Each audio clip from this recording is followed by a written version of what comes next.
Hello friend, जय हिंद। आप सभी का फिर से हमारी इस यूट्यूब चैनल पर स्वागत है। तो कुछ दिन क्लास ब्रेक हो चुका था क्योंकि बीच में छठ आ गया था, लेकिन अब जो है क्लास आपका कंटिन्यू चलेगा। तो ये बिहार दरोगा का प्रीवियस क्वेश्चन चलाया जा रहा है हमारे द्वारा।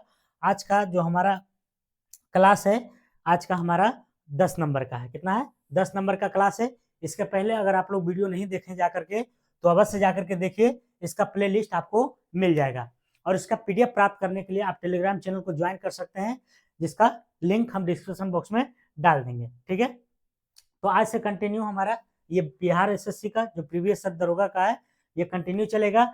और इसके साथ ही साथ आपको करंट अफेयर्स भी इसमें हम रखे हैं, क्योंकि करंट अफेयर्स के बिना कोई भी एग्जाम क्या है, अधूरा है। तो चलते हैं आज की प्रश्नों को, श्रृंखला को देखते हैं कि पहला क्वेश्चन आखिर क्या कह रहा है। आप लोग भी कमेंट में जवाब देने की कोशिश कीजिएगा। पहला क्वेश्चन कह रहा है कि भारतीय संविधान के अनुसार दल बदल के आधार पर निहरता का उल्लेख किस अनुच्छेद में किया गया है। कह रहा भारतीय संविधान में दल बदल के मतलब क्या होता है। जैसे देखते हैं कि एक दल को छोड़ करके दूसरे दल में जाके सम्मिलित हो जाता है। जिधर ज्यादा पार्टी रहता है, जिधर ज्यादा लोग देता है कि तुमको मंत्री बना देंगे, तो अपना दल छोड़ करके जो है दूसरे दल में चला जाता है। तो कह रहा है कि भारतीय संविधान के अनुसार दल बदल की जो आधार पर निहरता का उल्लेख किया गया है, वह किस अनुच्छेद में है। क्या अनुसूची में है। 9वीं अनुसूची में, या तो फिर 10वीं में है, 8वीं में है, या 5वीं अनुसूची में। तो आंसर आप लोग बता सकते हैं इसका। इसका जो प्यारा सा आंसर हो जाएगा आपको 10वीं अनुसूची में। कितना हो जाएगा? 10वीं अनुसूची में। 10वीं अनुसूची की अगर बात करें तो 10वीं अनुसूची को 52वां संविधान संशोधन के द्वारा जोड़ा गया था। 10वीं अनुसूची 10वीं अनुसूची को 52वां संविधान 52वां संविधान संशोधन 52वां संविधान संशोधन के तहत कब? तो 1985 में जोड़ा गया था।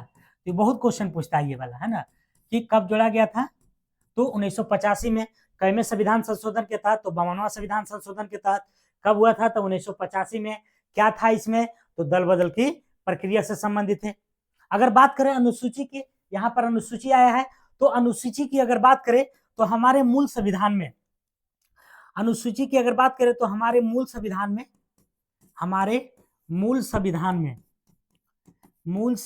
में कुल कितना अनुसूची था। तो कुल की अगर बात करें तो पहले मात्र और मात्र 8 अनुसूची था। कितना था? 8 अनुसूची था।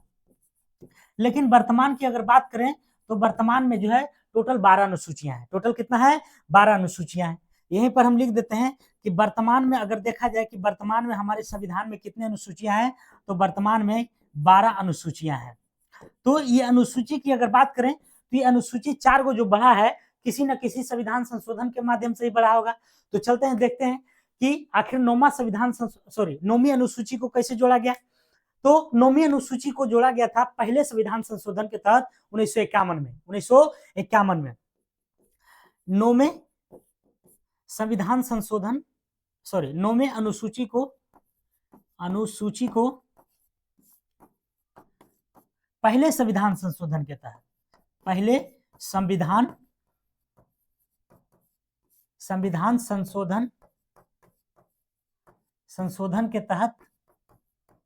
तो पहला संविधान संशोधन कब हुआ था? 1951 में। 1951 के तहत संविधान संशोधन के तहत 1951 में जोड़ा गया था। ठीक है, तो ये हो गया आपको 9वीं अनुसूची जोड़ गया। अब जोड़िए आप 10वीं अनुसूची को। तो 10वीं अनुसूची को अगर जोड़ना है तो इसको जो है आप किस संविधान संशोधन के तहत जोड़िएगा। ये भी क्वेश्चन पूछता है कि 10वीं अनुसूची को जो है किस संविधान संशोधन के तहत जोड़ा गया था। तो 52वां संविधान संशोधन के तहत जोड़ा गया था। कब? तो यहां पर हम लिखते हैं किसके तहत? 52वां संविधान संशोधन 52वां संविधान संशोधन के तहत। और इसी 52वां संविधान संशोधन के तहत जो है 10वीं अनुसूची को जोड़ा गया। कब? तो 1985 ईस्वी में। 1985 ईस्वी में। अगर बात करें 11वीं अनुसूची के, तो 11वीं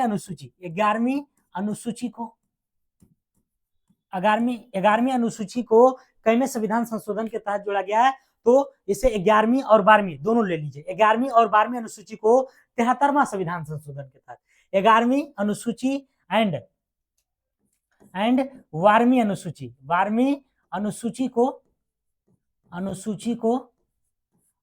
को 11वीं एवं 12वीं अनुसूची को 73वां संविधान संशोधन, 73वां संविधान संशोधन के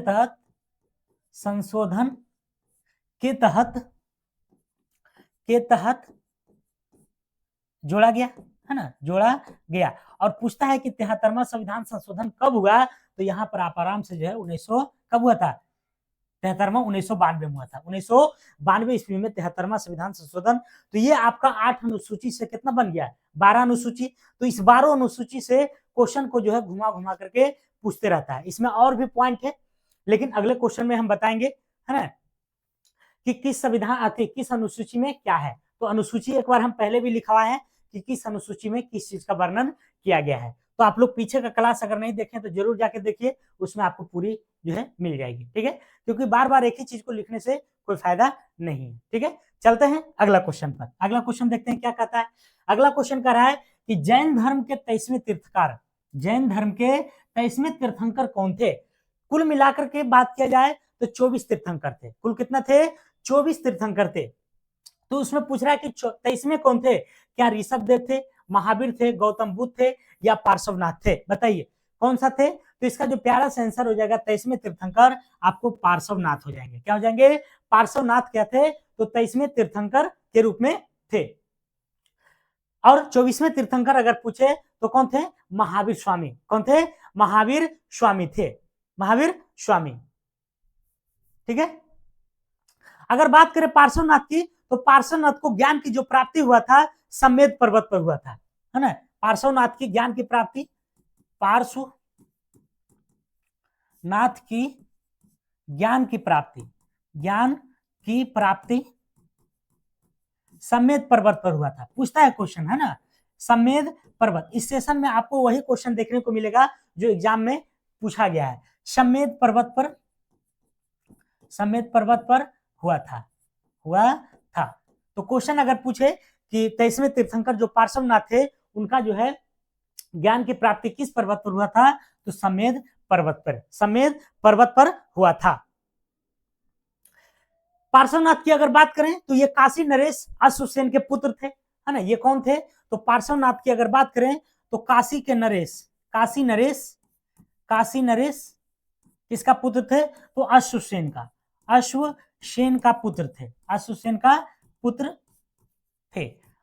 का पुत्र थे। किसका पुत्र थे, पार्श्वनाथ, तो अश्वसेन का पुत्र थे। कहाँ का नरेश था, तो ये जो है आपको काशी नरेश था। कौन था, काशी नरेश। और जैन धर्म में टोटल कितने तीर्थंकर हुए, तो जैन धर्म की अगर बात करें तो जैन धर्म में कुल 24 तीर्थंकर हुए। कितना, 24 तीर्थंकर है। और ये 24वां की अगर बात पूछे तो कौन है, महावीर स्वामी है। महावीर स्वामी की अगर बात करें तो ये जैन धर्म के संस्थापक के माने जाते हैं। कौन, महावीर स्वामी कैमे तीर्थंकर थे, तो 24वें तीर्थंकर थे, ठीक है। अगला क्वेश्चन चले, तो एक बार मेरे साथ याद कीजिएगा कि जैन धर्म के 23वें तीर्थंकर कौन थे, तो आपको जो है पार्श्वनाथ थे। कौन थे, पार्श्वनाथ थे। पार्श्वनाथ की ज्ञान की प्राप्ति कहाँ हुआ था, तो पर्वत पर, जिसका नाम क्या है, सम्मेद पर्वत। काशी नरेश किसका पुत्र था, अश्वसेन का पुत्र था। जैन धर्म में कुल कितने जो है तीर्थंकर हुए, तो कुल मिला के 24 तीर्थंकर हुए। 24वां कौन हुए, तो महावीर स्वामी हुए। और महावीर स्वामी के हैं, तो जैन धर्म के संस्थापक हैं, है ना, यहां लिख देते हैं, जैन धर्म के संस्थापक माने जाते हैं। संस्थापक कौन, महावीर स्वामी, ठीक है। आगे चले, अगला क्वेश्चन देखते हैं क्या है। कह रहा है कि निम्न में से कौन सी प्रक्रिया वाष्प को सीधे ठोस में परिवर्तित करता है। कह रहा कौन सी ऐसी प्रक्रिया है जो वाष्प को सीधे ठोस में परिवर्तित कर देती है। तो क्या व्युत्क्रम ऊर्ध्वपातन की प्रक्रिया है, या निहार का है, या वाष्पीकरण का है, या संघनन की है। तो बताइए कौन सी प्रक्रिया में वाष्प को सीधे जो है ठोस में परिवर्तित कर देता है। तो इसका जो प्यारा सा आंसर हो जाएगा आपको व्युत्क्रम ऊर्ध्वपातन। ये जो ऊर्ध्वपातन की प्रक्रिया है, जैसे कपूर, है ना। कपूर जो कार्य करता है किस पर करता है, तो ऊर्ध्वपातन के माध्यम से। किस पर, ऊर्ध्वपातन के जो है जरिए काम करता है, व्युत्क्रम ऊर्ध्वपातन। तो इसका फूल जो होता है व्युत्क्रम ऊर्ध्वपातन। तो ये क्या करता है, वाष्प को सीधे ठोस में क्या करता है, तो परिवर्तित कर देता है। कौन, तो व्युत्क्रम ऊर्ध्वपातन। अगर बात करें द्रव का, तो द्रव का वाष्प में जो परिवर्तन होता है, जैसे द्रव का मतलब क्या हुआ, पानी हुआ, तो पानी का वाष्प में जो परिवर्तन होता है, जैसे आप कुछ चावल उवल बनाते हैं तो द्रव रहता है नीचे और ऊपर वाष्प के माध्यम से जो उड़ते जाता है और पानी की मात्रा घट जाती है, तो वो क्या कहलाता है, वाष्पन कहलाता है। द्रव का वाष्प में परिवर्तन क्या कहलाता है, वाष्पन कहलाता है। द्रव का वाष्प में परिवर्तन, वाष्प में परिवर्तन क्या कहलाता है, तो वाष्पन की प्रक्रिया कहलाती है। वाष्पन कहलाती है, वाष्पन कहलाती है। अगर बात करें ठोस का, सीधा वाष्प में अगर हो रहा है, जैसे कोई चीज ठोस है, तो ठोस मान के चलिए कपूरे है, तो कपूर को अगर सीधे वाष्प में उड़ रहा है तो कौन सी प्रक्रिया होगा, ऊर्ध्वपातन की प्रक्रिया होगा, ऊर्ध्वपातन की। ठोस को वाष्प में परिवर्तन को क्या कहलाता है, तो ऊर्ध्वपातन कहलाता है। ऊर्ध्वपातन क्या कहलाता है, ऊर्ध्वपातन क्या कहलाता है, ऊर्ध्वपातन। ठीक है, तो इसको याद रखिएगा, बहुत पूछता है कि कपूर जो है, कपूर में कैसी प्रक्रिया होती है, तो ऊर्ध्वपातन, क्योंकि ठोस से सीधे क्या हो जाती है, तो वाष्प में परिवर्तित हो जाती है। अगर पूछे कि वर्षा जो होती है वह किस गुण के कारण होती है, तो संघनन गुण के कारण। यहां पर लिखते हैं, इंपॉर्टेंट पॉइंट है, वर्षा किस गुण के कारण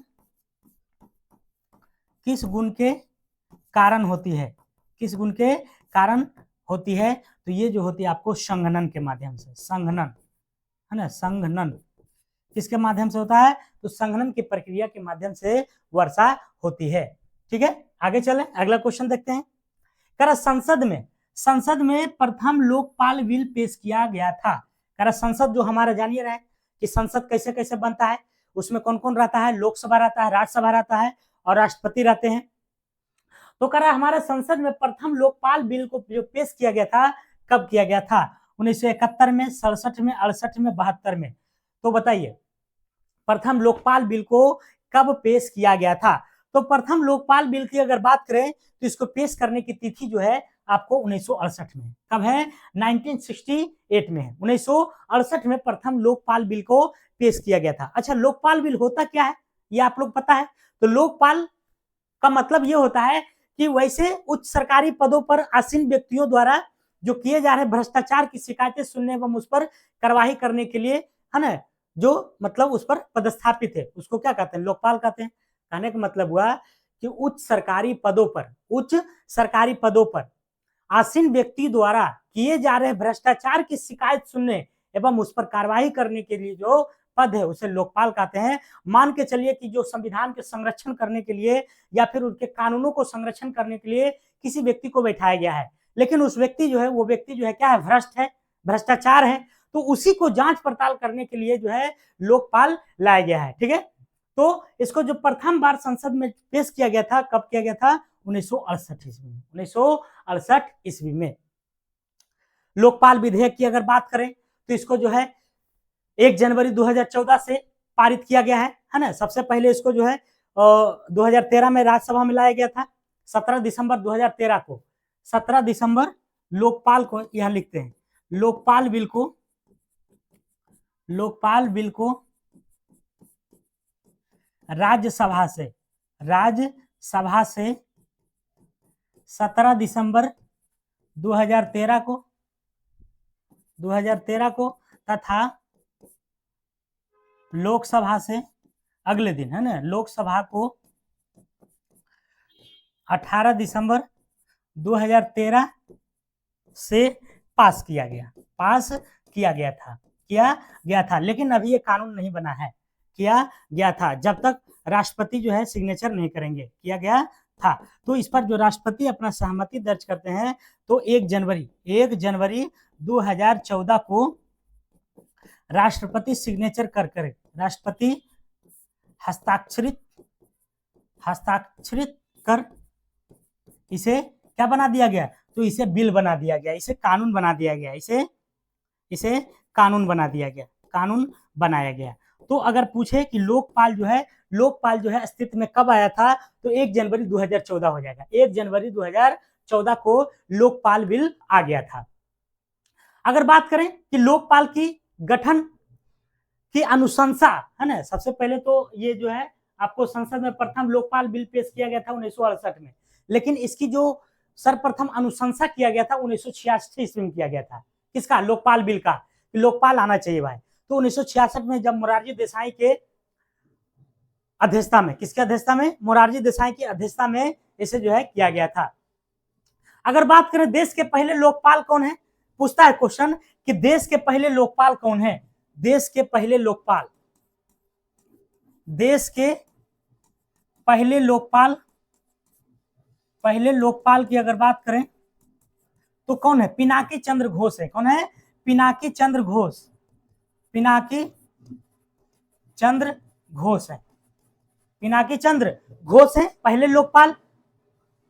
ये तो पूछेगा ही, लेकिन अगर वर्तमान दृष्टिकोण से देखें कि वर्तमान में लोकपाल कौन है, वर्तमान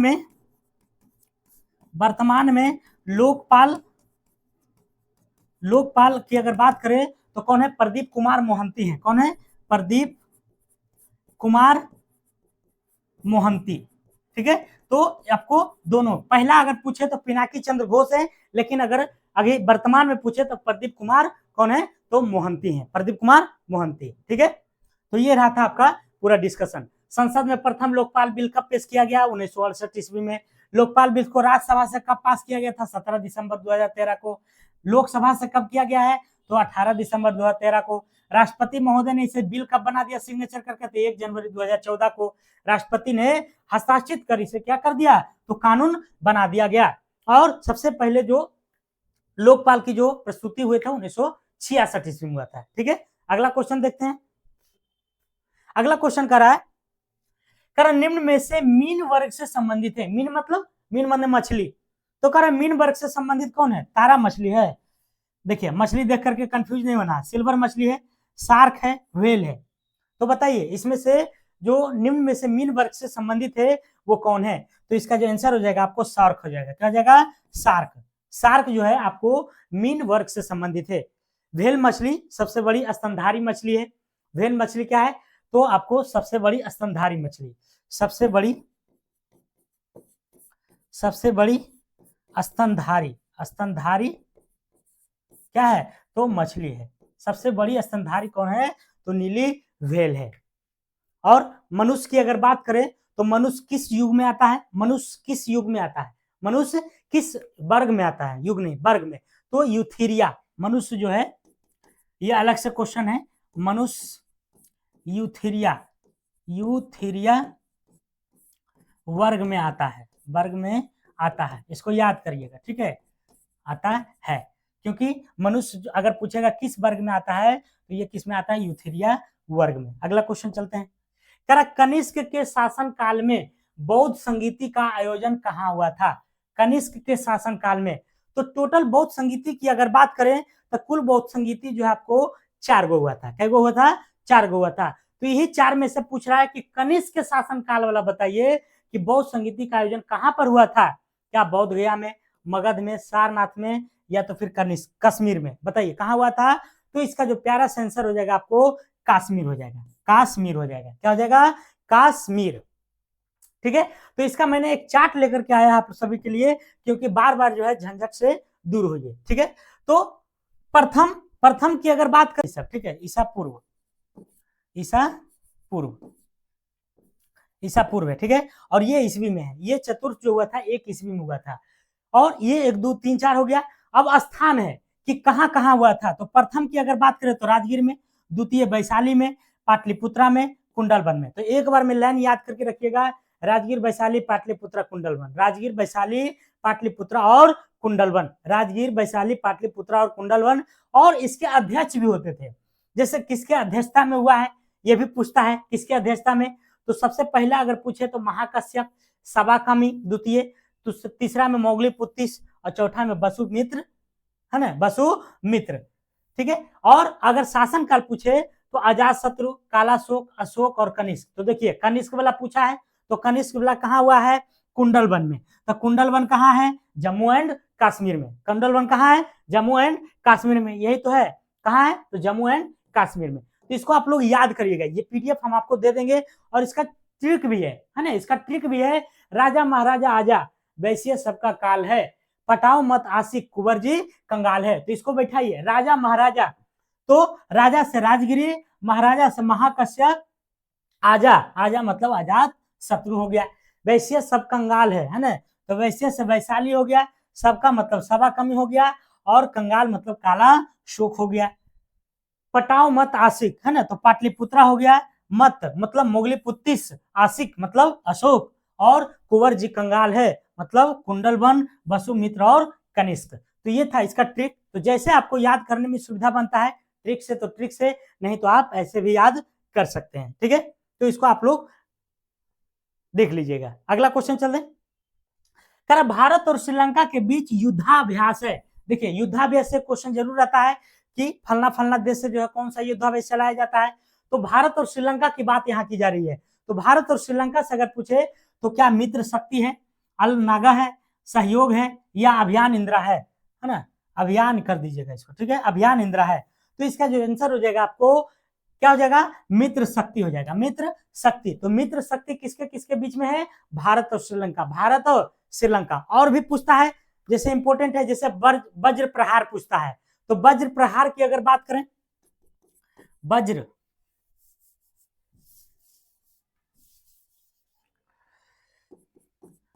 प्रहार, वज्र प्रहार की अगर बात करें, वज्र प्रहार युद्धाभ्यास, युद्धाभ्यास, तो ये किस किस देश के बीच में है, तो ये है आपको भारत और अमेरिका के बीच में, भारत प्लस अमेरिका के बीच में पूछता है क्वेश्चन। ठीक है, कि वज्र प्रहार जो है युद्धाभ्यास किस किस देशों के बीच में होता है, तो भारत और अमेरिका के बीच में। अगर बात करें, एक पूछता है मैनामती, है ना, मैनामती मैत्री अभ्यास, मैनामती मैत्री अभ्यास, मैनामती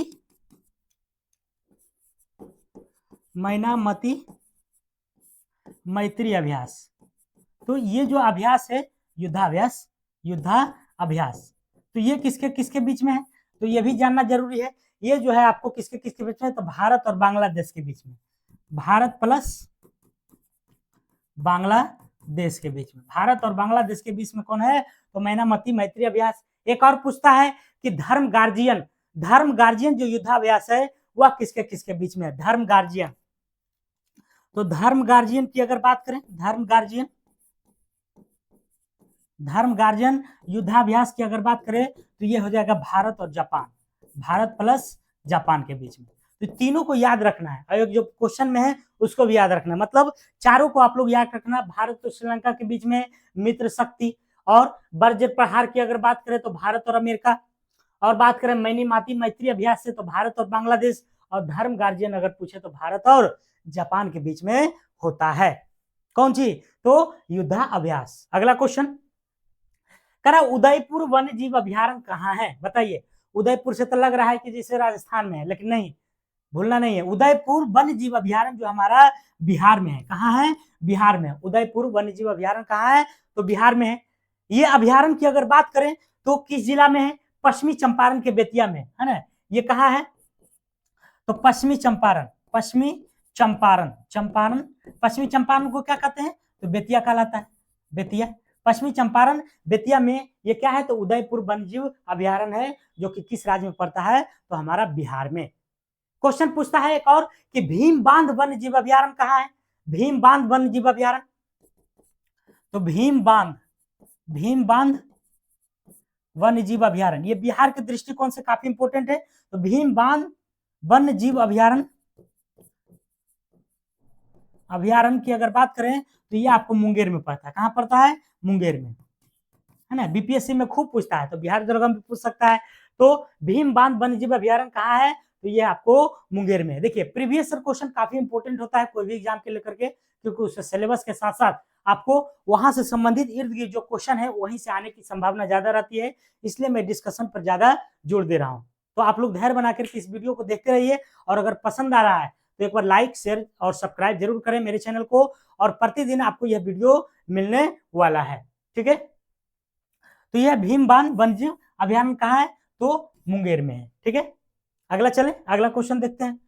कह मानव शरीर की कौन सी धमनी ऑक्सीजन रहित अशुद्ध रक्त को ले जाती है? इसमें भारी कंफ्यूजन होता है ना, शुद्ध है कि अशुद्ध है, क्या है नहीं है, तो टोटल हम बता देते हैं आपको आज। ठीक है, तो कह मानव शरीर की कौन सी धमनी ऑक्सीजन रहित अशुद्ध रक्त को ले जाती है? वृक्क धमनी, महाधमनी, फुफ्फुस धमनी या वक्षण धमनी? तो इसका जो प्यारा सा आंसर हो जाएगा आपको फुफ्फुस धमनी। फुफ्फुस धमनी क्या ला जाता है? अशुद्ध रक्त, फुफ्फुस धमनी। अगर धमनी की बात करें तो धमनी में शुद्ध रक्त जाता है और शिरा में अशुद्ध रक्त। ठीक है, धमनी में क्या जाता है? शुद्ध रक्त। धमनी में शुद्ध रक्त का प्रवाह होता है, शुद्ध रक्त का प्रवाह होता है ना। वही अगर बात करें शिरा की, तो शिरा में क्या होता है? तो अशुद्ध रक्त का प्रवाह होता है। तो ये तो हो गया जो है कि आपको धमनी और शिरा के लेकर के पूछता है क्वेश्चन कि धमनी में कैसी रक्त प्रवाह होती है? तो धमनी में आपको शुद्ध होती है। शिरा में कैसी होती है? तो अशुद्ध होती है। शिरा में अशुद्ध होती है। और अगर पूछे कि फुफ्फुस धमनी में क्या होता है? फुफ्फुस धमनी में, तब फुफ्फुस धमनी में अशुद्ध रक्त। अगर पूछे फुफ्फुस धमनी में अशुद्ध रक्त का प्रवाह होता है। जबकि फुफ्फुस शिरा की अगर बात करें, फुफ्फुस शिरा की अगर बात करें तो शिरा में जो है आपको शुद्ध रक्त, सीधे उल्टा कर देना है, शुद्ध रक्त का प्रवाह होता है। देखिए यहां पर क्या पूछा है कि धमनी में कैसी शुद्ध होता है, लेकिन यहाँ पर धमनी में अशुद्ध हो गया। फुफ्फुस में, यहाँ पर शिरा में कैसे अशुद्ध है, लेकिन यहाँ फुफ्फुस शिरा में लग गया तो शुद्ध रक्त होता है। मतलब इसका अपोजिट है। अगर फुफ्फुस लग गया तो इसका अपोजिट करना है। मतलब आपको ये दोनों याद रखना है कि धमनी में कैसी रक्त प्रवाहित होती है? शुद्ध होती है। जबकि शिरा में कैसी होती है? तो अशुद्ध होती है। ठीक है, अगर बात करें मानव हृदय में, तो मानव हृदय में 2 गो वाल्व होता है, 4 गो चेंबर होता है। मानव हृदय में क्या होता है? मानव हृदय में ये सब क्वेश्चन जो है पूछा गया है। मानव हृदय में कितने वाल्व होते हैं? तो मानव हृदय में 2 वाल्व होते हैं। 2 वाल्व तथा है ना, चेंबर कितना होता है? तथा 4 क्या होता है? चेंबर होता है, या कोष्ठक होता है। चेंबर होता है या कोष्ठक भी बोल सकते हैं। तो 2 वाल्व तथा 4 चेंबर जो है मनुष्य के हृदय में पाया जाता है। ठीक है, मानव हृदय का बायां भाग अगर पूछे कि बायां भाग में कौन सा रक्त का प्रवाह होता है, तो बायां भाग में शुद्ध रक्त, बायां में शुद्ध रक्त और दाहिना में अशुद्ध रक्त। मानव हृदय का बायां भाग में, हृदय की बात कर रहे हैं, मानव हृदय में बायां भाग से क्या होता है? तो शुद्ध रक्त का प्रवाह होता है। ठीक है, और इसका अपोजिट अगर कर दीजिएगा कि दाहिना में कौन होता है, तो दाहिना में आपको कौन मिलेगा? अशुद्ध रक्त का प्रवाह होता है। ठीक है, तो अगला एक बार रिपीट करते हैं। मानव शरीर की कौन सी धमनी ऑक्सीजन रहित अशुद्ध रक्त, देखिए यहाँ धमनी लग गया है ना, तो धमनी में अशुद्ध रक्त को ले जाती है। तो धमनी में अशुद्ध रक्त, तो देखिए धमनी में है ना, धमनी में अशुद्ध रक्त, तो क्या आ गया? फुफ्फुस धमनी आ गया ना, फुफ्फुस धमनी।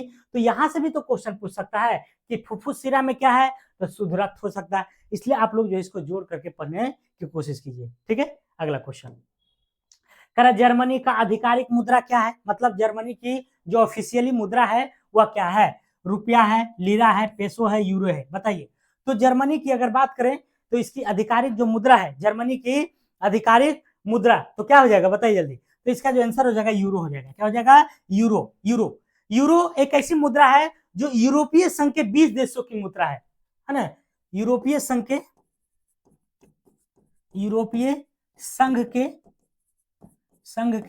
20 देशों के 20 देशों के मुद्रा क्या है? तो आपको यूरो है, मुद्रा यूरो है, यूरो है। तो अगर पूछे कि यूरोपीय संघ के कितने देशों की मुद्रा जो है यूरो है, तो 20 देशों के, तो उसी में से क्या है, एक जर्मनी भी है, तो जर्मनी का क्या हो जाएगा? यूरो हो जाएगा। जर्मनी के यूरो। जर्मनी में यूरो को मुद्रा का इंजन कहा जाता है। जर्मनी में, जर्मनी की अगर बात करें तो जर्मनी में यूरो को, है ना, यूरो मुद्रा को है ना, जर्मनी में यूरो मुद्रा को इंजन कहा जाता है। जर्मनी में यूरो मुद्रा का, जर्मनी में यूरो को यहां पर लिखिए, यूरो को मुद्रा का इंजन, है ना, मुद्रा का इंजन कहलाता है, मुद्रा का इंजन कहा जाता है। ठीक है, क्योंकि ये जो है काफी जो है उसके लिए क्या है, तो सुटेबल है। किसके लिए? जर्मनी के लिए। किर्गिस्तान की मुद्रा की अगर बात करें, है ना, किर्गिस्तान की मुद्रा की, किर्गिस्तान की मुद्रा की अगर बात करें तो क्या हो जाएगा? सोम नाम है। क्या है? सोम। किर्गिस्तान की मुद्रा सोम, किर्गिस्तान की मुद्रा सोम। इंडोनेशिया की मुद्रा क्या है? रुपया दिले हुए, है ना, इंडोनेशिया की मुद्रा,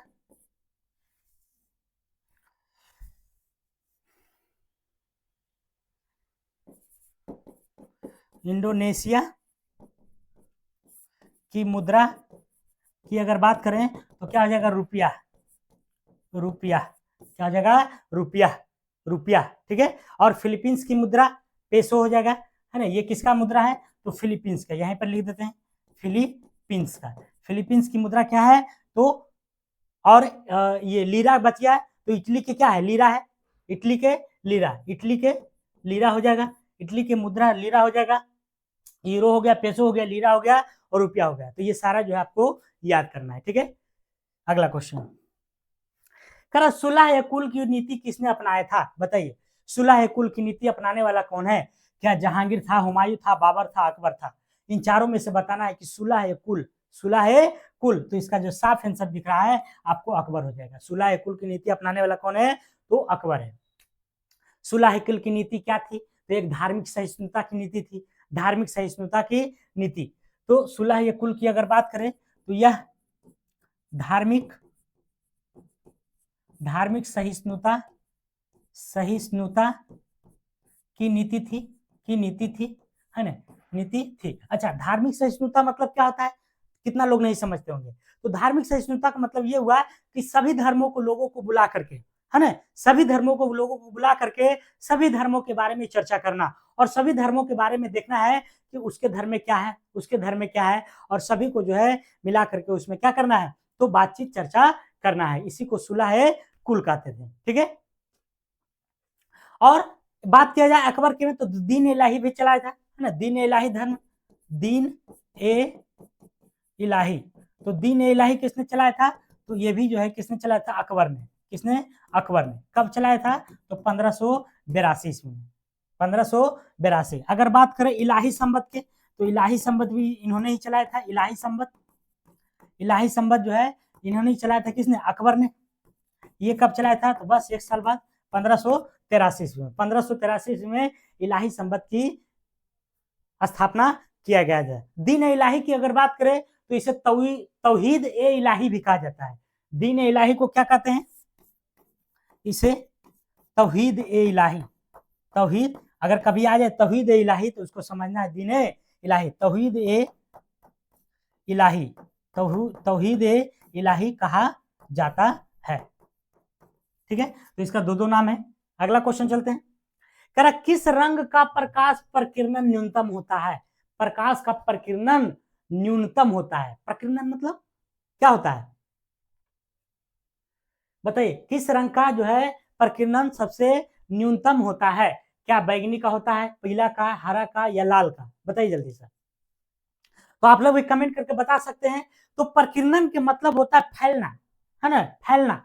मतलब जो ज्यादा, जितना ज्यादा फैल रहा है, जैसे लाइट मारे फैल रहा है एकदम पूरा एकदम, तो उसको क्या कहेंगे, उतना ही ज्यादा उसका क्या है, प्रकीर्णन है। और जितना कम फैल रहा है उतना समझिए उसका कम प्रकीर्णन है।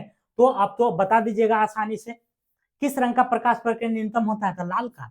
इसीलिए तो जो है ट्रैफिक नियमों को पालन करने की जो है लाल बत्ती का प्रयोग किया जाता है, ताकि दूर से दिख जाए कि लाल जल रहा है ना, अभी नहीं जाना है।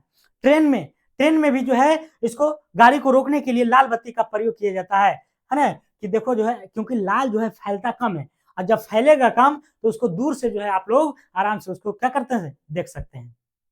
ठीक है, इसी प्रकीर्णन के कारण है ना, इसी जो है न्यूनतम प्रकीर्णन के कारण सूर्यास्त एवं सूर्योदय के समय सूर्य का रंग लाल दिखाई देता है, क्योंकि लाल का जो है रंग क्या होता है, प्रकीर्णन कम होता है, फैलता कम है। लाल देखते हैं सूर्य एकदम उगते हैं तो टमाटर के जैसा जो है लाल दिखते हैं, तो टमाटर की तरह लाल दिखने का यही कारण है कि उसका प्रकीर्णन क्या होता है, लाल रंग का न्यूनतम होता है। इसीलिए जो है सूर्यास्त एवं सूर्योदय के समय सूर्य का जो कलर है वह कैसा दिखता है, तो रंग लाल दिखता है। और बैगनी रंग का सबसे अधिक होता है। अगर सबसे अधिक पूछे, सबसे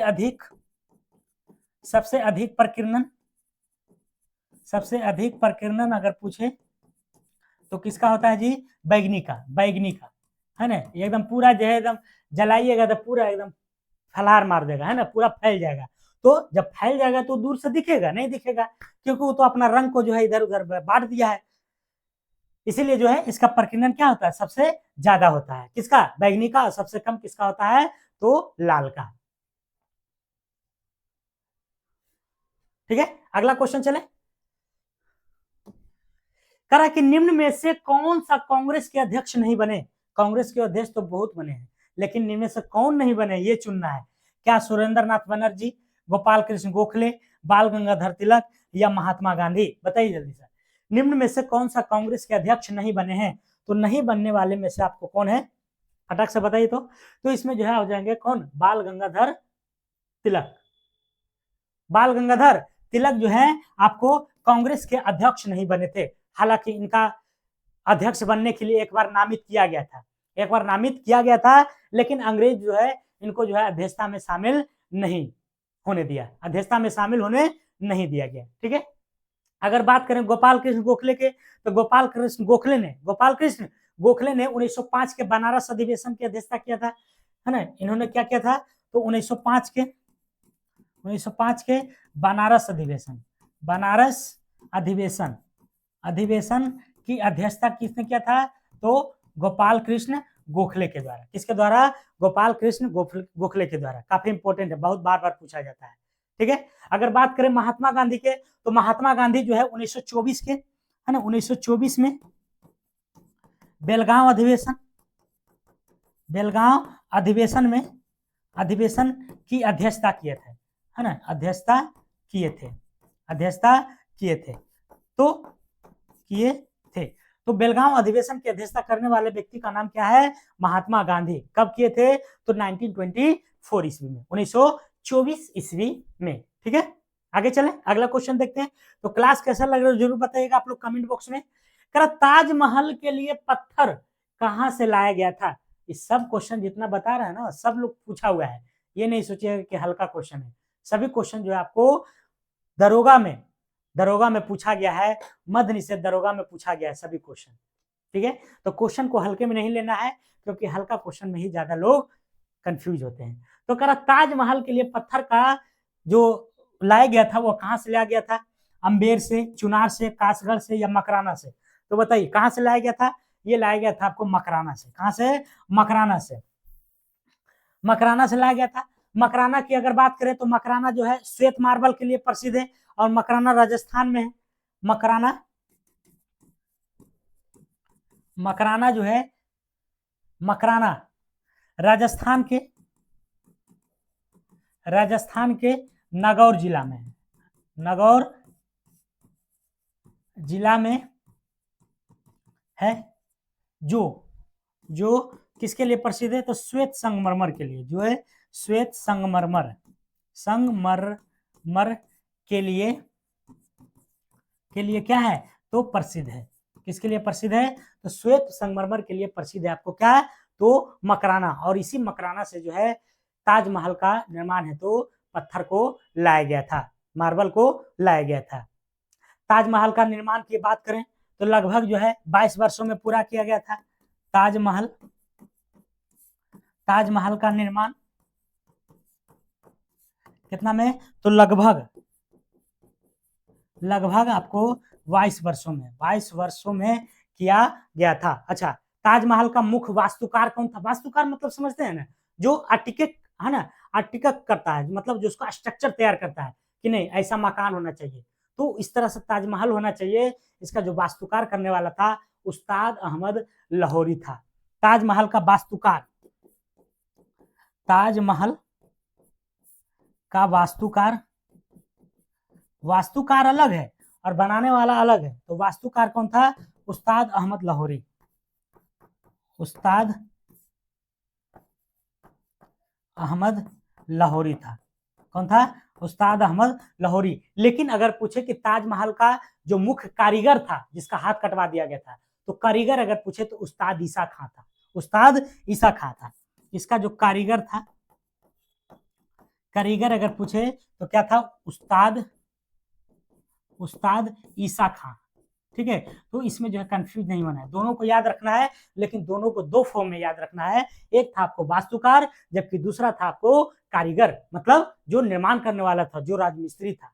ठीक है, अगला क्वेश्चन कह रहे हिस्टोरिका नामक पुस्तक किसने लिखा है? जब इतिहास शुरू कीजिएगा तो सबसे पहला पन्ना तो यही मिलेगा कि हिस्टोरिका नामक पुस्तक किसने लिखा है। इतिहास के पिता किसको कहते हैं? हेरोडोटस को। तो किसने लिखा है? हेरोडोटस ने।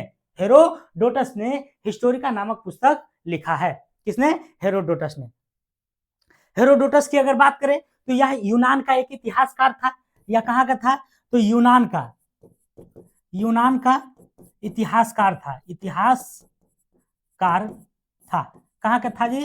तो यह यूनान के इतिहासकार था। कौन? हेरोडोटस। क्या है? तो हिस्टोरिका नामक पुस्तक के लेखक हैं। भारत का भूगोल नामक पुस्तक किसने लिखा है ना? तो भारत का भूगोल नामक पुस्तक, भारत का भूगोल नामक पुस्तक की अगर बात करें कौन है? तो ये आपको है टॉलमी है। कौन है? टॉलमी है। नेचुरल हिस्ट्री की बात करें, नेचुरल हिस्ट्री के लेखक कौन है? नेचुरल हिस्ट्री, तो ये किसने लिखा है? प्लिनी ने। नेचुरल हिस्ट्री किसने लिखा है? प्लिनी के द्वारा जो है नेचुरल हिस्ट्री लिखा गया है। और इस नेचुरल हिस्ट्री की अगर बात करें प्लिनी में, तो इसमें जो चर्चा किया गया है, इसमें अगर चर्चा की बात करें, इसमें जो चर्चा किया गया है किसका? तो भारतीय पशु एवं वनस्पति की वर्णन मिलता है। इसमें भारतीय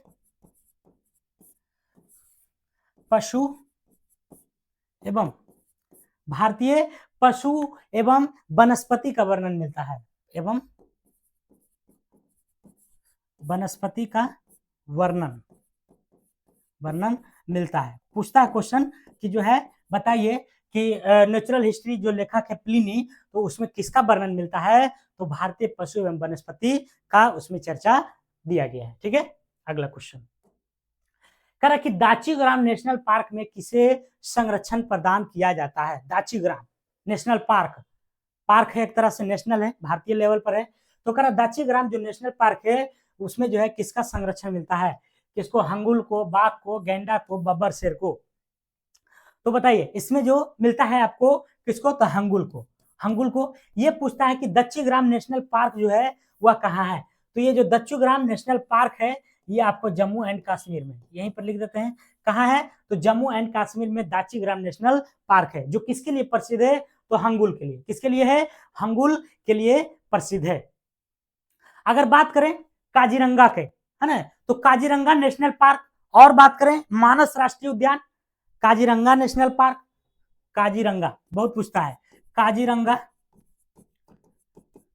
काजीरंगा नेशनल पार्क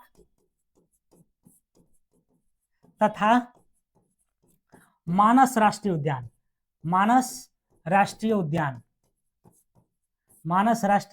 उद्यान मतलब पार्क, है ना। उद्यान किसके लिए प्रसिद्ध है? पूछता है क्वेश्चन कि मानस राष्ट्रीय उद्यान और काजीरंगा जो है किसके लिए प्रसिद्ध है? उद्यान तो ये जो है आपको एक सींग वाला गेंडा के लिए, एक सींग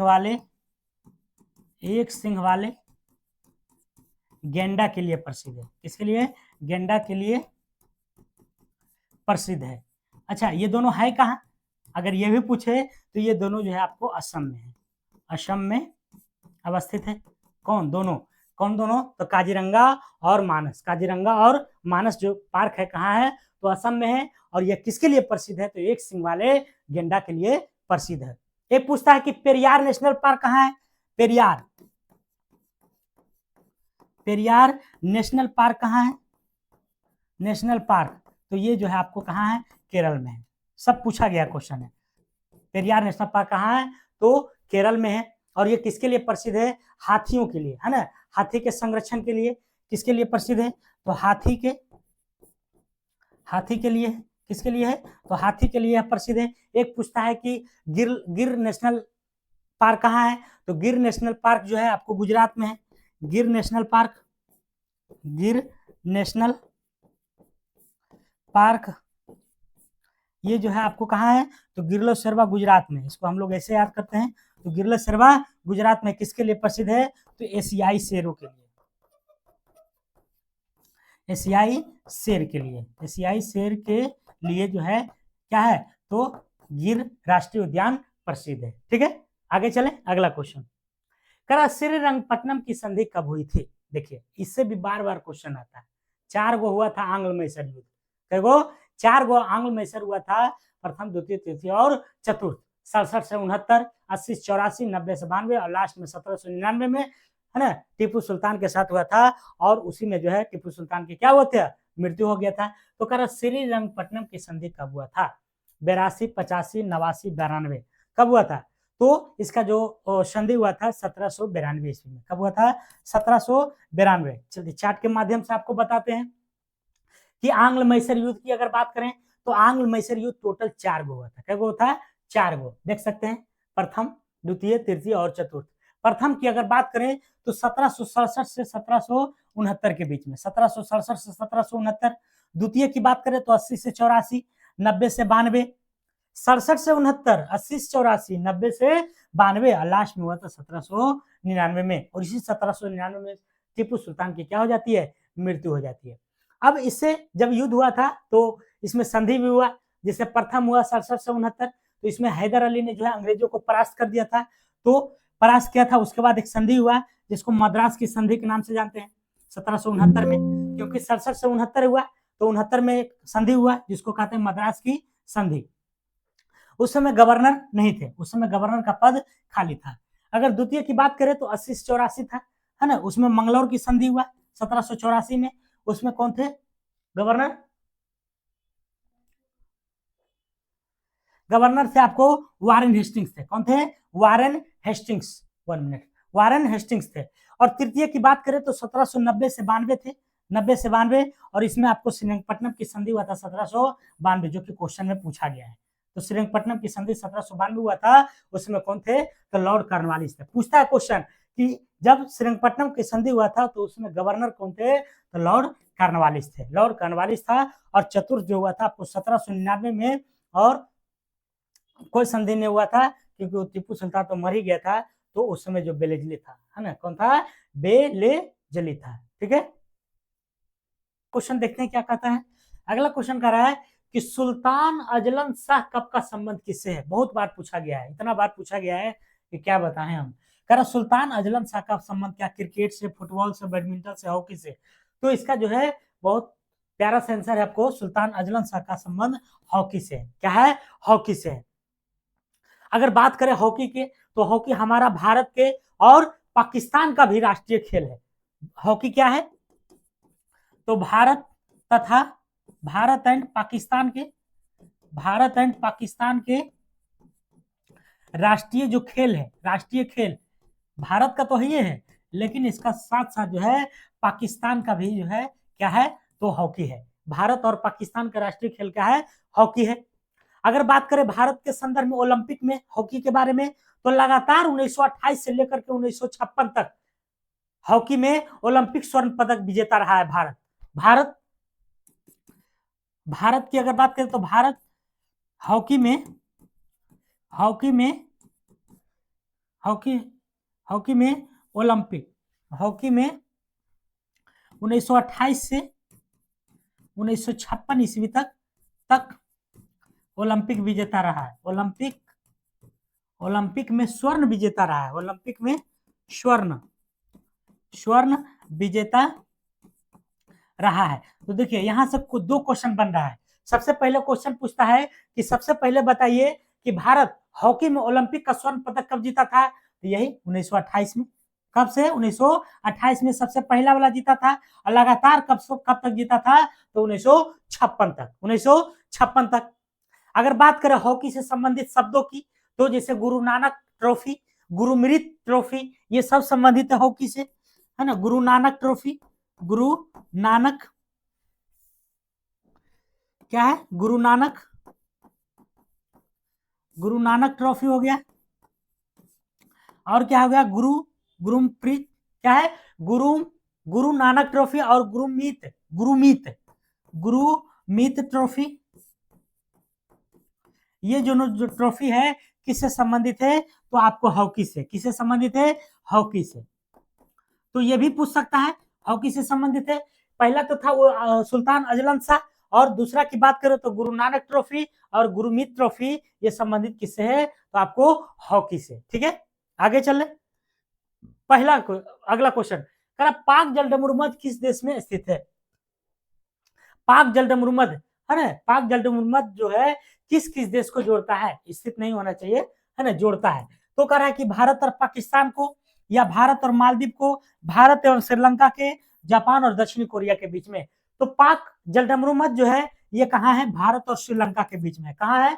तो भारत और श्रीलंका के बीच में आपको पाक जलडमरूमध स्थित है। अगर खाड़ी के दृष्टिकोण से पूछे कि पाक जलडमरूमध किस खाड़ी में है, तो बंगाल की खाड़ी एवं पाक की खाड़ी में को जोड़ती है। पाक जलडमरूमध पाक जलडमरूमध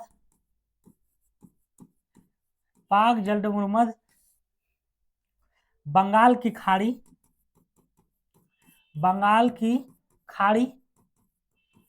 तथा पाक की खाड़ी को जोड़ती है।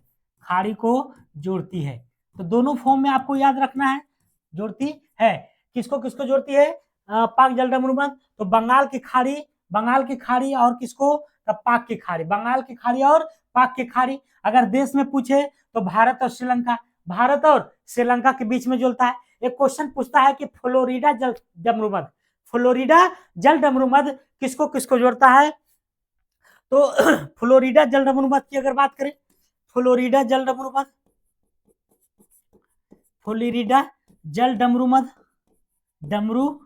की अगर बात करें तो ये जो है मैक्सिको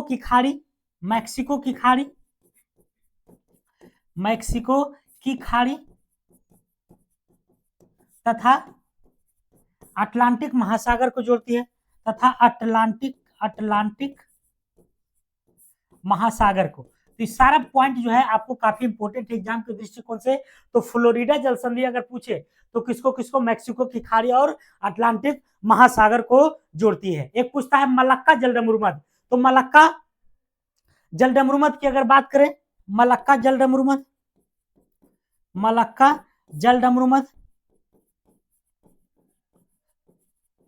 तो ये जो है किसको किसको जोड़ता है? तो मलक्का जलडमरूमध पूछे तो ये अंडमान सागर, है ना, अंडमान सागर तथा दक्षिणी चीन सागर को जोड़ती है। किसको किसको? तो अंडमान सागर तथा दक्षिणी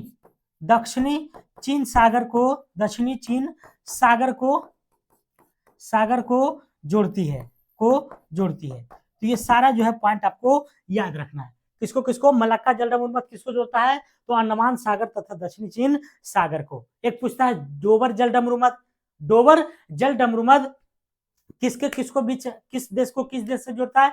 तो डोबर जलडमरूमध अगर पूछे तो ब्रिटेन को फ्रांस से जोड़ती है। डोबर जलडमरूमध की बात करें तो किसको जोड़ता है? तो ब्रिटेन को फ्रांस फ्रांस से जोड़ता है, ब्रिटेन को फ्रांस से डोवर जल डमरूमत। और एक पूछता है बेरिंग जल डमरूमत, बेरिंग तो रूस एवं अलास्का, रूस एवं अलास्का। बेरिंग जल डमरूमत की अगर बात करें, बेरिंग जल डमरूमत, डमरूमत, बेरिंग जल डमरूमत की बात करें तो किसको किसको, तो रूस को अलास्का से, रूस को अलास्का से। तो ये सब जो है क्वेश्चन पूछा जाता है, इसको जो है मुंह पर रखना आप लोगों को। पाक जल डमरूमत किसको किसको, तो भारत और श्रीलंका के बीच में, बंगाल की खाड़ी तथा पाकिस्तान पाक की खाड़ी के बीच में। फ्लोरिडा जल डमरूमत अगर पूछे तो मैक्सिको की खाड़ी तथा अटलांटिक महासागर के बीच में। मलाक्का जल डमरूमत पूछे तो अंडमान सागर तथा दक्षिणी चीन सागर। डोवर जल डमरूमत पूछे तो ब्रिटेन को फ्रांस से, और बेरिंग जल डमरूमत पूछे तो रूस को अलास्का से। इसलिए एक बार पढ़िए आप लोग और टोटल मटेरियल पढ़िए, क्योंकि जितना भी हम बताए हैं सभी एग्जाम में कहीं ना कहीं पूछा जाता है। अगला क्वेश्चन कह रहा मंगल पांडे का संबंध किस इन्फेंट्री से था, है ना, इन्फेंट्री, किस इन्फेंट्री से था बताइए। तो इसका जो संबंध था आपको 34वीं एनआई से, किससे था, 34वीं एनआई से, 34वीं एनआई से। मंगल पांडे बंगाल के बैरकपुर के 34वीं नेटिव इन्फेंट्री के एक सिपाही थे, एक सैनिक थे मंगल पांडे। मंगल पांडे की अगर बात करें तो मंगल पांडे जो है बैरकपुर के, है ना, मंगल पांडे बैरकपुर के 34वें रेजिमेंट के सिपाही थे, है ना, 34वें एनआई के सैनिक थे। तो कहाँ के थे ये आपको जो है बैरकपुर के थे। कहाँ थे, बंगाल के बैरकपुर में। बैरकपुर कहाँ पड़ता है, तो आपको बंगाल में।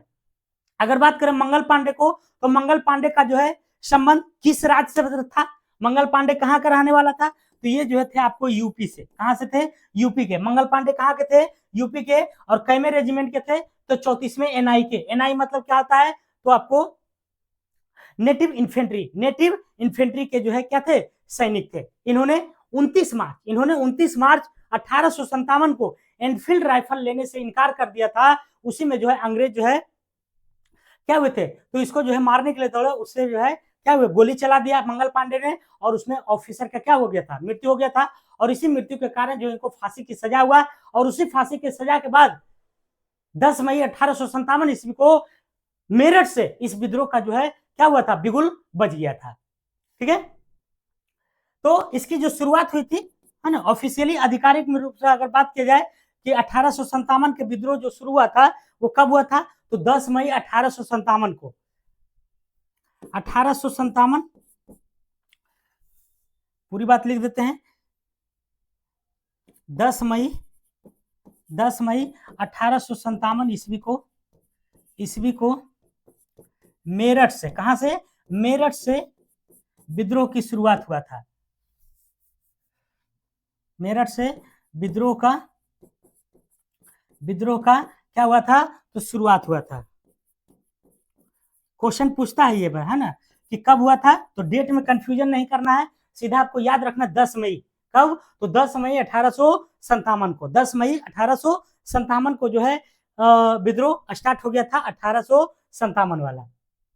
ठीक है, इसका अगर तत्कालीन कारण पूछे कि 1857 के विद्रोह का तत्कालीन क्या था, तो चर्बी वाले कारतूस था। क्या था, चर्बी वाले कारतूस।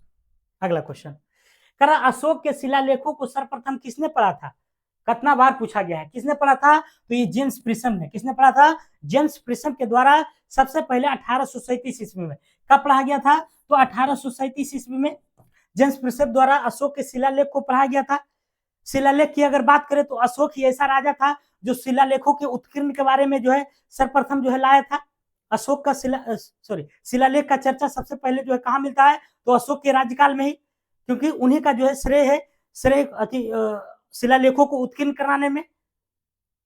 अशोक के अभिलेख की अगर बात करें तो 4 लिपियां में मिलती थी। अशोक के अभिलेख कई लिपि में मिलती थी, अशोक का अभिलेख 4 लिपि में मिलती थी, 4 लिपि में। क्वेश्चन में देता है कि बताइए इनमें से कौन सा अशोक के अभिलेखों से लिपियों से संबंधित नहीं है, तो इसमें 4 गो जो था आपको ब्राह्मणी, खरोष्टी, ग्रीक और अरमाइक था। ब्राह्मणी, दूसरा की बात करें तो खरोष्टी, ब्राह्मणी हो गया, खरोष्टी हो गया, और क्या हो गया, अरमाइक हो गया, अरमाइक हो गया, और चतुर्थ की ब्राह्मणी, खरोष्टी, अरमाइक, और क्या है तो ग्रीक था, क्या था, ग्रीक। तो ये 4 लिपि में अशोक का जो है क्या था, शिलालेख था। कितने लिपि में था, 4 लिपि में। चारों लिपि को याद रखना, यहाँ से क्वेश्चन बनता है, चारों लिपि को याद रखना है। कौन कौन है, तो ब्राह्मणी है, खरोष्टी है, अरमाइक है, ग्रीक भाषाओं में उनका जो शिलालेख का वर्णन किया गया था। ठीक है। जेम्स प्रिस्म की अगर बात करें तो ये कलकत्ता के टकसाल प्रभारी था।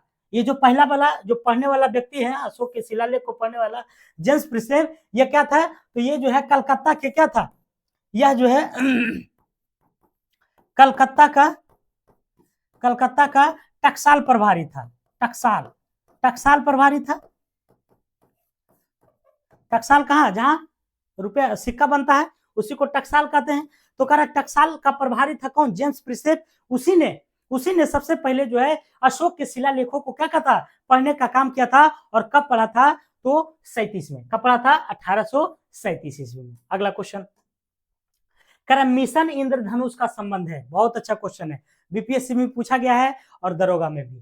तो मिशन इंद्रधनुष का संबंध किससे है, रक्षा से, शिक्षा से, स्वास्थ्य से, व्यापार से। तो इसका जो संबंध है आपको किसी और से नहीं बल्कि स्वास्थ्य से। किससे है, स्वास्थ्य से। मिशन इंद्रधनुष को केंद्रीय स्वास्थ्य मंत्री के द्वारा सुशासन दिवस के अवसर पर 25 दिसंबर 2014 से मनाया जाता है। मिशन इंद्रधनुष को जो लागू किया गया था, मिशन इंद्रधनुष, मिशन इंद्रधनुष को सुशासन दिवस, सुशासन दिवस कब मनाया जाता है, 25 दिसंबर, 25 दिसंबर 2014 के अवसर पर इस इंद्रधनुष मिशन की शुरुआत, मिशन इंद्रधनुष की शुरुआत किया गया था। तो मिशन इंद्रधनुष की अगर बात किया जाए तो मिशन इंद्रधनुष जो है 25 दिसंबर 2014 से मनाया जाता है। किसके दिवस पर, तो सुशासन दिवस के रूप में। अच्छा, ये सुशासन दिवस जो है किसके लिए मनाया जाता है, तो सुशासन दिवस जो है अटल बिहारी वाजपेयी के जयंती पर, अटल बिहारी वाजपेयी की जयंती पर सुशासन दिवस अटल बिहारी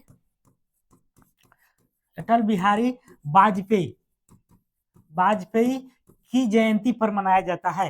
की जयंती पर क्या किया जाता है, तो मनाया जाता है। काफी इंपॉर्टेंट क्वेश्चन है, पूछा जाता है कि बताइए कि सुशासन दिवस कब मनाया जाता है, तो 25 दिसंबर को।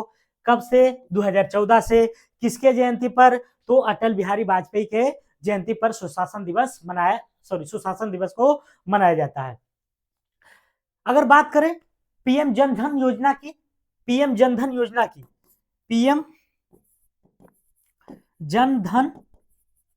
योजना की, तो इसकी जो शुरुआत हुई थी पीएम जनधन योजना की कब हुई, 24 फरवरी 2019 को। 24 फरवरी 2019 को पीएम जनधन योजना की शुरुआत मानी जाती है। अच्छा, ये मिशन इंद्रधनुष का संबंध जो है किससे है, मतलब स्वास्थ्य के क्षेत्र में तो है, लेकिन किससे, तो स्वास्थ्य के क्षेत्र में आपको टीकाकरण से संबंधित है। किससे संबंधित है, ये जो है टीकाकरण से संबंधित है। किससे संबंधित है, तो टीकाकरण से क्या है, तो आपको संबंधित है। ठीक है, अगला क्वेश्चन देखते हैं क्या है। अगला क्वेश्चन डॉक्टर वर्गीज कुरियन का नाम विख्यात है किसके लिए, बताइए। डॉक्टर वर्गीज कुरियन का विख्यात है नीली क्रांति, हरित क्रांति, श्वेत क्रांति, काली क्रांति। तो इसका जो आंसर हो जाएगा आपको श्वेत क्रांति से। किससे संबंधित है, डॉक्टर वर्गीज कुरियन का, तो श्वेत क्रांति से। अगर पूछे कि ऑपरेशन फ्लड किससे संबंधित है, ऑपरेशन फ्लड अगर पूछे किससे संबंधित है, तो ये भी आपको किससे संबंधित है, दूध से है। ऑपरेशन फ्लड किससे संबंधित है, दूध से है। ऑपरेशन फ्लड दूध से है। विश्व दूध दिवस 1 जून को मनाया जाता है। विश्व दूध दिवस अगर पूछे कि कब मनाया जाता है, तो आपको जो है 1 जून मारना है। कब मारना है, 1 जून को विश्व दूध दिवस के रूप में मनाया जाता है। राष्ट्रीय दूध दिवस अगर पूछे, राष्ट्रीय दूध दिवस अगर पूछे, दूध दिवस तो 26 नवंबर को। कब मनाया जाता है, 26 नवंबर को राष्ट्रीय दूध दिवस के रूप में मनाते हैं। भारत में हरित क्रांति की अगर बात करें, है ना। भारत में हरित क्रांति की अगर बात करें तो भारत में अगर हरित क्रांति की अगर बात करें तो कब आया था? 1966 से 67 ईस्वी में। 1966 से 67 के बीच में हरित क्रांति आया था। और किस फसल में आया था? तो गेहूं में आया था। काली क्रांति की अगर बात करें तो काली क्रांति किससे संबंधित है? कच्चे तेल से संबंधित है, कच्चे तेल से। श्वेत क्रांति दूध से हो गया। हरित क्रांति की अगर बात करें तो ये जो है 66-67 में आया था, 66 से 67 के बीच में आया था। और नीली क्रांति की बात करें तो मत्स्य उत्पादन से संबंधित है, उत्पादन से। ठीक है, आगे चलते हैं, अगला क्वेश्चन देखते हैं। कह रहा आवृत्ति को मापा जाता है, किसमें मापा जाता है? तो आवृत्ति को जो है आपका मापन किया जाता है किसमें? तो हर्ज में। अच्छा, हर्ज किसको कहते हैं? तो कोई वस्तु 1 सेकंड में जितना बार कंपन करता है उसी को हर्ज कहते हैं। कोई वस्तु, ये क्या हो गया?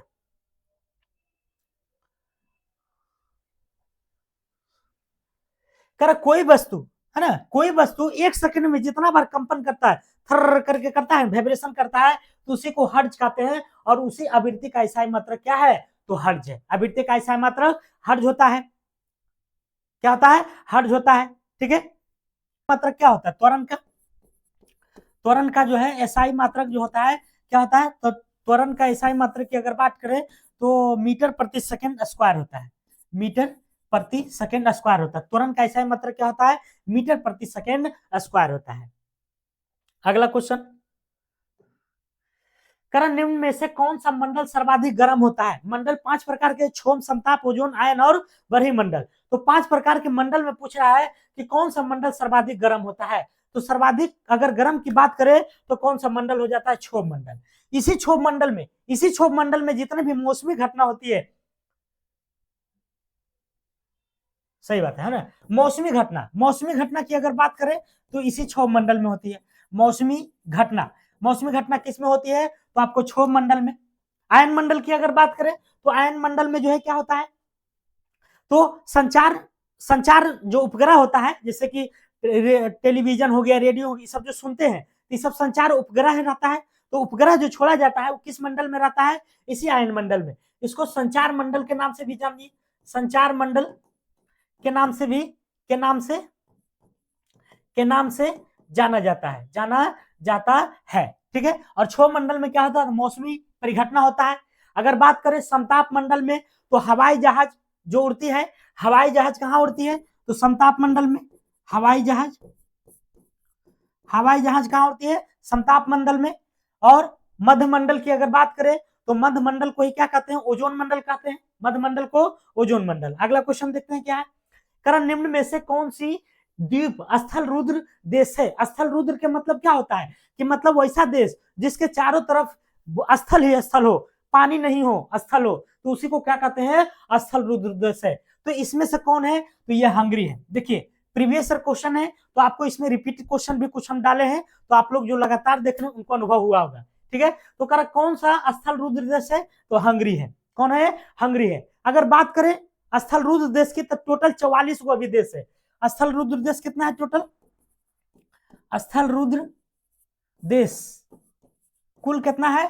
तो कुल की बात करें तो टोटल जो है अभी वर्तमान में देखा जाए तो 44 गो है। कई है? 44 गो टोटल स्थल रुद्र देश है। ठीक है, और विश्व के सबसे बड़ा स्थल रुद्र कजाकिस्तान है। कौन है? विश्व के सबसे बड़ा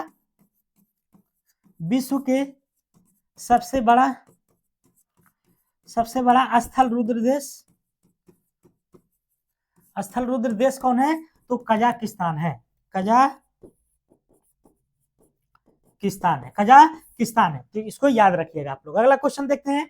करा अमलगम क्या है? तो अमलगम क्या है? एक तरल पारा मिश्रित धातु है। तो हाँ, बिल्कुल सही है। अमलगम जो है एक क्या है? तो एक तरल पारा मिश्रित धातु है। पारा को हम लोग क्विक सिल्वर भी कहते हैं। पारा को क्या कहते हैं? पारा को क्विक सिल्वर, है ना, क्विक सिल्वर के नाम से जानते हैं। क्विक सिल्वर के नाम से जानते हैं। किसको जानते हैं? तो पारा को किसके नाम से? क्विक सिल्वर के नाम से जानते हैं। पारा का मुख्य अयस्क अगर पूछा जाए तो सिनेवार होता है। पारा का मुख अयस्क, मुख अयस्क कौन है? तो आपको सिनेबार हो जाएगा, सिनेबार बहुत बार पूछता है कि पारा का मुख अयस्क क्या है? तो सिनेवार है। पारा कमरे के ताप पर जो है द्रव अवस्था में रहता है। पारा जो है कमरे के ताप पर, कमरे के ताप पर, टेम्परेचर पर द्रव में रहता है, द्रव अवस्था में। तभी तो जो है जो बुखार नापने के लिए जो थर्मामीटर रहता है उसमें क्या रहता है? पारा ही रहता है, और वो लिक्विड अवस्था में रहता है। देखते हैं डॉक्टर के पास जब जाते हैं तो उसको झाड़ता है, झाड़ के उसको न्यूट्रल करता है, उसके बाद जो है आपको लगाता है कि कितना टेम्परेचर है। तो लिक्विड है तब तो इधर उधर चल जाता है, अगर ठोस रहता तो बिल्कुल नहीं जाता है। तो कमरे के ताप पर जो है पारा क्या है? तो द्रव अवस्था में रहता है। ठीक है, अगला क्वेश्चन देख चलते हैं। कह रहा है कि मराठा शासक छत्रपति शिवाजी की राजधानी का नाम क्या है? तो मराठा शासक छत्रपति शिवाजी की राजधानी का नाम क्या था? तो रायगढ़ था। क्या था जी? तो रायगढ़ था। अगर बात करें छत्रपति शिवाजी के, तो मराठा धर्म के संस्थापक माने जाते हैं। मराठा धर्म के संस्थापक कौन माने जाते हैं? मराठा के संस्थापक कौन है? तो छत्रपति शिवाजी, छत्रपति शिवाजी को माना जाता है, छत्रपति शिवाजी को। इनका राज्याभिषेक से क्वेश्चन पूछता है कि इनका राज्याभिषेक कब हुआ था? तो 1674 में इनका राज्याभिषेक की अगर बात करें इनका, तो छत्रपति शिवाजी का तो 1674 ईस्वी में कहा हुआ था? तो 1674 ईस्वी में आपको रायगढ़ में, है ना, कहा हुआ था? रायगढ़ में हुआ था राज्याभिषेक। अगर बात करें इनका राज्याभिषेक किसने किया था? तो पंडित एगो थे जिसका नाम था गंगा भट्ट। राज्याभिषेक करने वाले कौन थे? तो आपको गंगा भट्ट। क्या नाम था? गंगा भट्ट था। सब क्वेश्चन पूछा जाता है कि छत्रपति शिवाजी को जो है जो राज्याभिषेक किया था उसका क्या नाम है? तो गंगा भट्ट है। ठीक है, शिवाजी की माता के नाम अगर देखा जाए तो जीजाबाई, पिता के नाम शाहजी भोसले, और इनकी मृत्यु 1680 में हुआ था, और जन्म हुआ था 1627 में हुआ था, 1627 में। ठीक है, अगला क्वेश्चन।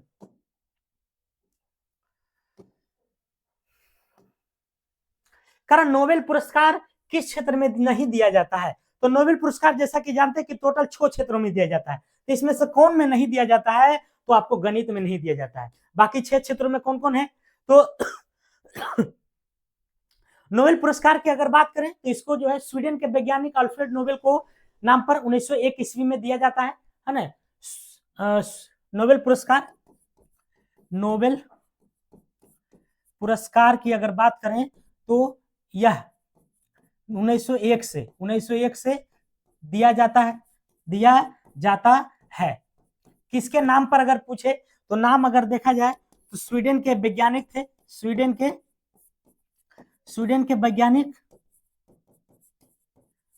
के वैज्ञानिक अल्फ्रेड नोबेल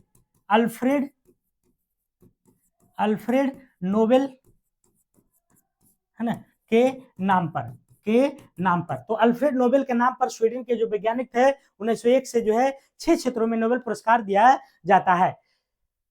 पहला क्या है? चिकित्सा विज्ञान में, फिर है आपको अर्थशास्त्र में, भौतिकी में, रसायन में, है ना, साहित्य में, शांति में। तो ये 6 क्षेत्रों में जो है नोबेल पुरस्कार दिया जाता है। और अगर भारत के संदर्भ में देखा जाए कि भारत के संदर्भ में भारत का पहला नोबेल पुरस्कार व्यक्ति कौन है? तो रविंद्रनाथ टैगोर। कौन है? रविंद्रनाथ टैगोर। भारत के प्रथम नोबेल पुरस्कार मिला था किनको? तो RNT को, रविंद्रनाथ टैगोर को, RNT को काहे मिला था? तो गीतांजलि के लिए, है ना। गीतांजलि एक पुस्तक है, उन्हीं के लिए, गीतांजलि पुस्तक के लिए, पुस्तक हेतु। ठीक है, तो ये सब क्वेश्चन काफी पूछा जाता है। अगला क्वेश्चन, कह संसद में प्रथम लोकपाल बिल पेश किया गया था। देखिए क्वेश्चन लगता है रिपीट हो गया है। तो सबसे पहले तो संसद में किया गया था 1968 में, और प्रथम लोकपाल पहला लोकपाल कौन है? तो आपको पिनाकी चंद्र घोष है। वर्तमान में कौन है?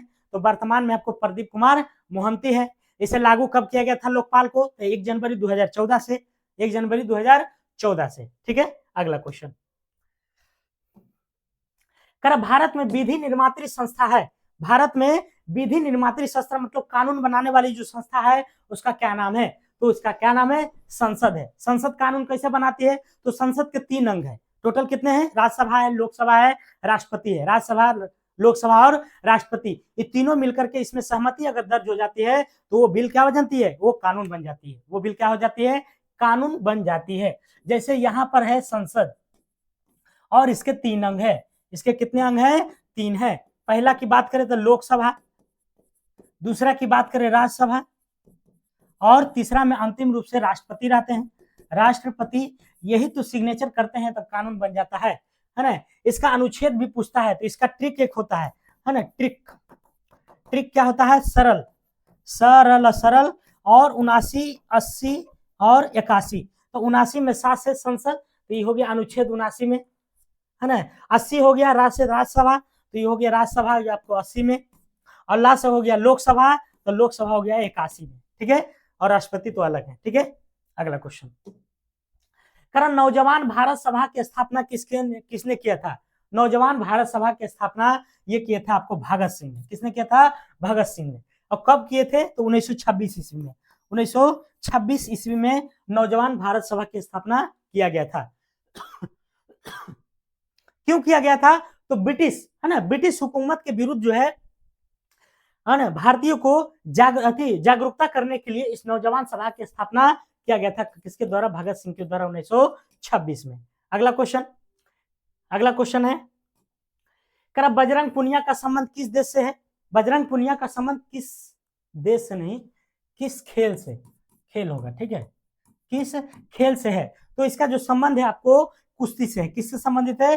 कुश्ती से। बजरंग पुनिया का संबंध किससे है? तो कुश्ती से। अगला क्वेश्चन, कारण नागोया प्रोटोकॉल पर हस्ताक्षर कब हुआ था? नागोया प्रोटोकॉल पर हस्ताक्षर कब हुआ था? तो इसका जो हस्ताक्षर हुआ था 2010 में। 10 में हस्ताक्षर हुआ। अच्छा, ये नागोया प्रोटोकॉल है क्या? किससे संबंधित है? तो जैव विविधता से संबंधित है। नागोया प्रोटोकॉल की अगर बात करें तो ये किससे संबंधित है? जैव विविधता से।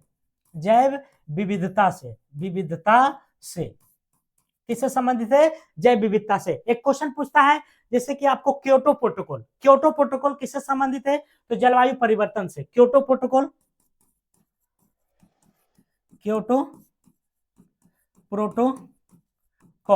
ये किससे संबंधित है? तो आपको जलवायु परिवर्तन से। क्योटो प्रोटोकॉल जलवायु परिवर्तन से। अगर बात करें क्योटो प्रोटोकॉल के अलावा और क्या होता है? मॉन्ट्रियल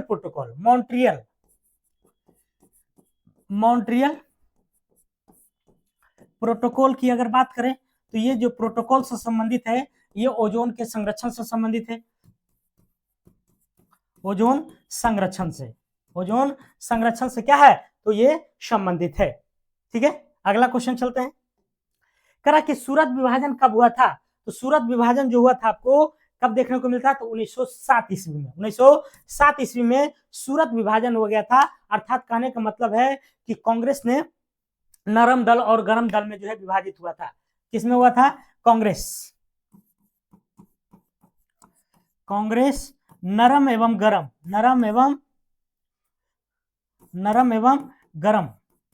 गरम दल में विभाजित हो गया था। विभाजित कब हुआ था? तो 1907 में। 1907 ईस्वी में। अच्छा, काहे हुआ था? तो कांग्रेस इसलिए हुआ था क्योंकि इसमें नरम दल जो थे और गरम जो दल थे वो अपने अपने जो है अध्यक्ष को लेकर के, है ना, विवाद किए थे कि हमारा आदमी बनेगा और वो कहते हैं हमारा आदमी बनेगा। लेकिन, है ना, ये जो है विवाद लंबे समय तक रहा और लास्ट में 1916 में यह, है ना, समझौता हो गया, है ना। नरम दल और गरम दल का जो 1916 के अधिवेशन में क्या हो गए थे? तो एक हो गए थे। 1916 में यह एक हो गए और 1916 के अधिवेशन में क्या हो गए थे? एक हो गए थे। अगला क्वेश्चन, कर बिहार के निम्नलिखित जिलों का उत्तर से दक्षिण लगाइए, ठीक है। तो उत्तर से दक्षिण इसमें लगाना है आपको, तो बताइए कौन होगा? मैप लगाना भुला गए, तो मैप से हम बताते हैं आपको, ठीक है।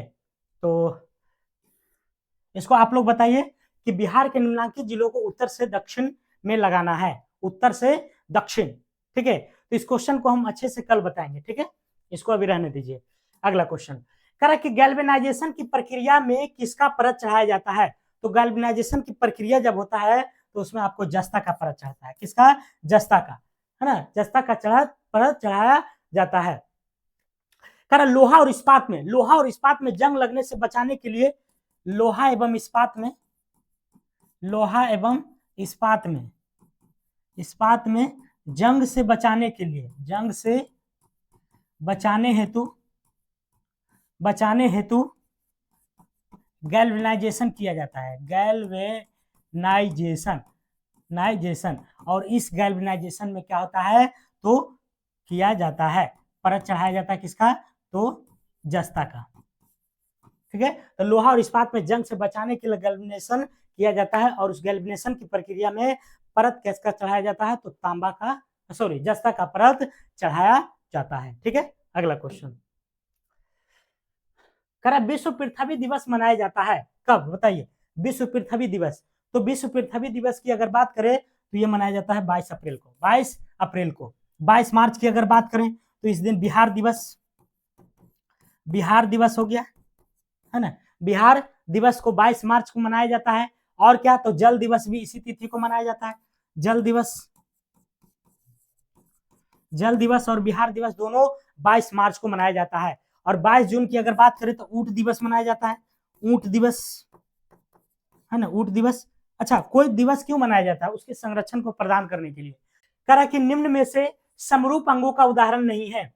तो समरूप अंगों का उदाहरण इनमें से कौन नहीं है? तो बंदर के हाथ जो है समरूप अंगों का उदाहरण नहीं है। अच्छा, समरूप कहते हैं किसको है? तो वैसे प्राणी है जिसके अंग समान कार्य करते हैं और देखने में भी समान लगते हैं, लेकिन उसकी उत्पत्ति और संरचना क्या होती है? अलग अलग होती है। उसको क्या कहते हैं? समरूप कहलाता है। तो इसमें जो है ये सब जो है लगभग समान है ना, लेकिन उत्पत्ति क्या अलग अलग है सबका। लेकिन इसमें बंदर का हाथ जो है ये समरूप अंगों का उदाहरण बिल्कुल नहीं है। ठीक है, अगला क्वेश्चन कह रहा मनुष्य के शरीर के किस ग्रंथि से वृद्धि हार्मोन स्रावित होता है? वृद्धि हार्मोन, है ना, वृद्धि हार्मोन स्रावित होता है तो ये होता है पीयूष ग्रंथि से। कहां से? पीयूष ग्रंथि को हम लोग मास्टर ग्रंथि भी कहते हैं। पीयूष ग्रंथि को मास्टर ग्रंथि कहते हैं। पीयूष ग्रंथि मटर के दाना जैसी होती है। कैसी होती है? मटर के दाना की जैसी संरचना उसकी बनी होती है। ठीक है, अगला क्वेश्चन अब आगे है करंट अफेयर्स। तो करंट अफेयर्स जो है आपका बहुत जरूरी है, तो इसमें जितना भी 8 से 10 करंट अफेयर्स होगा आप लोग इसे ध्यान से देखिए। ठीक है, पहला क्वेश्चन कह रहा हाल ही में वनडे वर्ल्ड कप में सबसे तेज 50 विकेट लेने वाला खिलाड़ी कौन बन गया है? अभी जो हाल ही में वर्ल्ड कप हुआ है ना, जिसमें इंडिया की हार हुई है ना, विरोधी टीम ऑस्ट्रेलिया जो है जीत गया है। तो कह रहा हाल ही में वनडे वर्ल्ड कप में सबसे तेज 50 विकेट लेने वाला खिलाड़ी कौन बन गया है? तो मोहम्मद शमी है। कौन है? मोहम्मद शमी ने यह रिकॉर्ड 17 पारियों को खेलने के बाद मिशेल स्टॉक को हरा कर किया है ना। किसको हरा करके किया है? तो मिशेल स्टॉक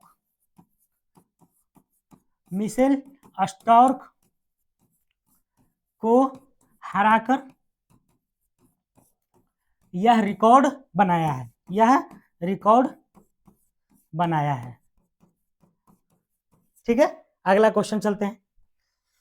करा हाल ही में life time disturbing the peace award किसे मिला है? Life time disturbing the peace award किसको मिला है? तो ये मिला आपको सलमान रुश्दी को। किसको मिला है?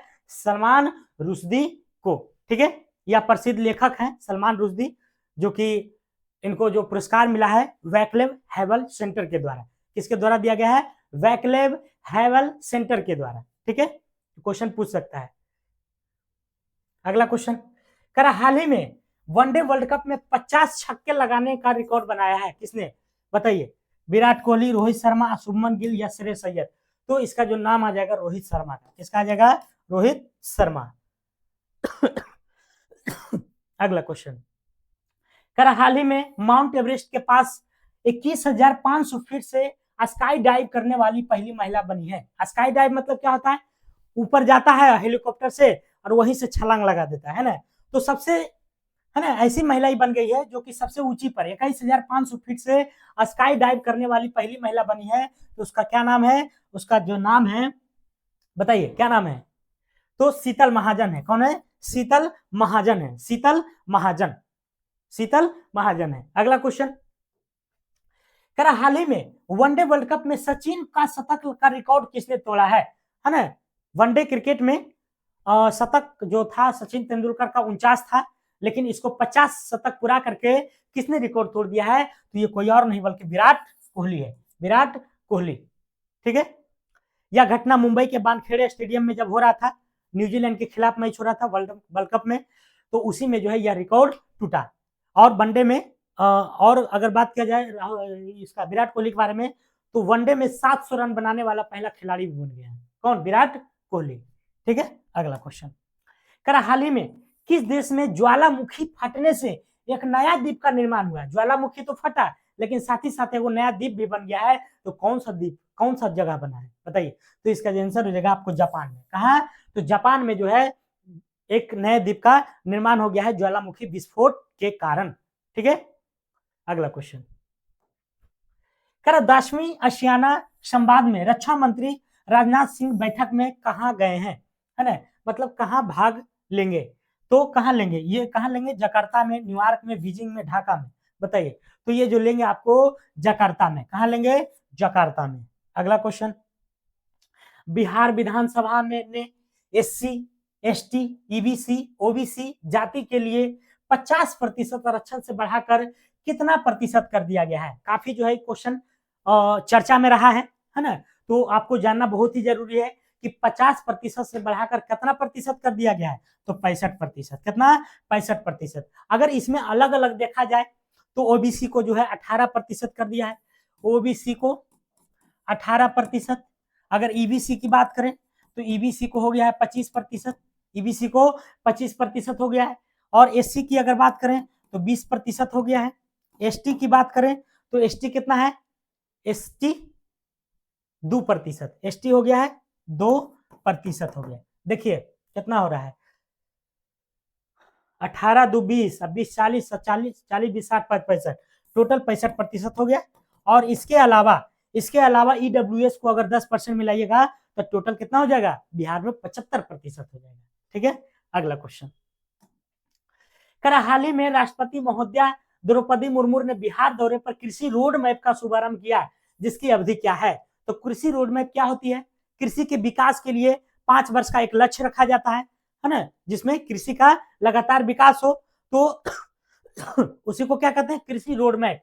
तो ये जो अवधि काल था 2023 से लेकर के 2028 तक, 2023 से 2028 के बीच में 5 साल हो जाता है। ठीक है, अगला क्वेश्चन करा हाल ही में बिहार सरकार ने न्यायिक सेवा तथा राज्य संचालित लॉ कॉलेज विश्वविद्यालय में ईडब्ल्यूएस का कितना प्रतिशत छूट की घोषणा किया गया है। तो ईडब्ल्यूएस है ना, इकोनॉमिकल वीकर क्लास, जो आर्थिक रूप से कमजोर वर्ग है, उसी को ईडब्ल्यूएस कहते हैं। तो ईडब्ल्यूएस के लिए जो है लॉ कॉलेज में, कहा, लॉ कॉलेज में और कहा, तो न्यायिक सेवा में 10% आरक्षण देने का प्रावधान बिहार सरकार के द्वारा किया गया है। कितना प्रतिशत किया गया है, तो 10% किया गया है। ठीक है, तो आज का सेशन हमारा यहीं तक था। क्लास कैसा लगा जरूर बताइएगा। और थोड़ा सा टेक्निकल प्रॉब्लम था, इसलिए मैं थोड़ा सा जल्दी स्पीड में खींच दिया हूँ, ऐसे मैं बहुत आराम से पढ़ाता हूँ। ठीक है, तो अगर आपको समझ में नहीं आया होगा तो एक बार वीडियो जरूर देखिए ध्यान से, आपको जरूर समझ में आएगा। और इसका पीडीएफ, बोर्ड का पीडीएफ प्राप्त करने के लिए टेलीग्राम चैनल को जरूर ज्वाइन कीजिए, जिसका लिंक डिस्क्रिप्शन बॉक्स में दिया गया है। तो आज के लिए इतना ही दोस्तों, जय हिंद जय भारत।